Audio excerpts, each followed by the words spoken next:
belum tentu. Mengapa begitu? Karena tergantung kepada diri masing-masing ketika dia hidup di dunia, apakah diri seseorang itu mengenal Allah atau tidak. Bagi yang berbaiat kepada Allah, sudah tentu dia mengetahui jalan pulangnya, sehingga semasa hidup di dunia, dia senantiasa beserta Tuhannya, baik dikala duduk berdiri dan berbaring bahkan di segala aktivitasnya. Tetapi sebaliknya orang yang belum mengenal Allah itu, sudah tentu belum mengetahui jalan pulangnya, maka akan melalui proses penyucian dosa yang teramat sangat berat. Karena semasa di dunia, dia tidak tahu cara menyucikan diri dari dosa. Nabi mengatakan, alat penyucian dosa itu dibakar dengan api, dan pilihannya hanya dua, yaitu dibakar dengan api zikirullah semasa di dunia, atau dibakar dengan api neraka sewaktu di alam akhirat. Pilihannya kembali kepada individu masing-masing. Kemudian, orang yang tidak mengenal Allah itu akan salah dalam penyembahannya.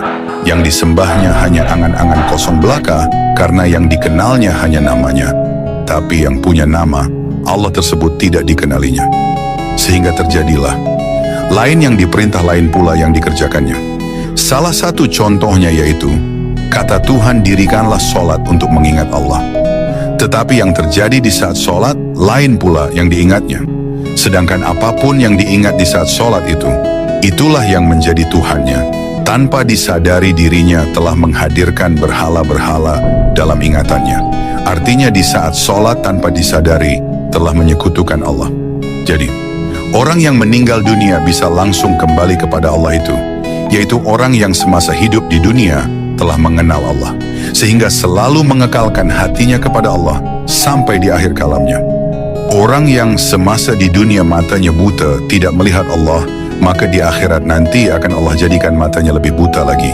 Itulah janji Allah yang pasti berlaku. Inna lillahi wa inna ilaihi rajiun itu untuk orang yang kenal kepada Allah dan senantiasa beserta Allah di saat berdiri, duduk, bahkan berbaring. Untuk mengenal Allah itu tentu harus belajar kepada seorang guru yang ahli di bidang tersebut, yaitu orang yang telah diberi amanah dari Tuhan untuk mengajarkannya. Di dalam Al-Quran telah Tuhan sebutkan, dia adalah waliyam mursyida atau mursyid Allah.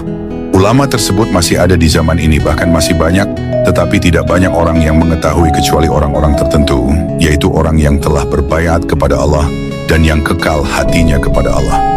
Mereka tidak nampak seperti seorang ulama, walaupun mereka berilmu. Bahkan aktivitas kesehariannya seperti orang biasa-biasa saja. Dia tidak menonjolkan diri dan tidak pula mencari keuntungan dunia. Yang dituntutnya hanyalah keridhaan Allah semata. Sebenarnya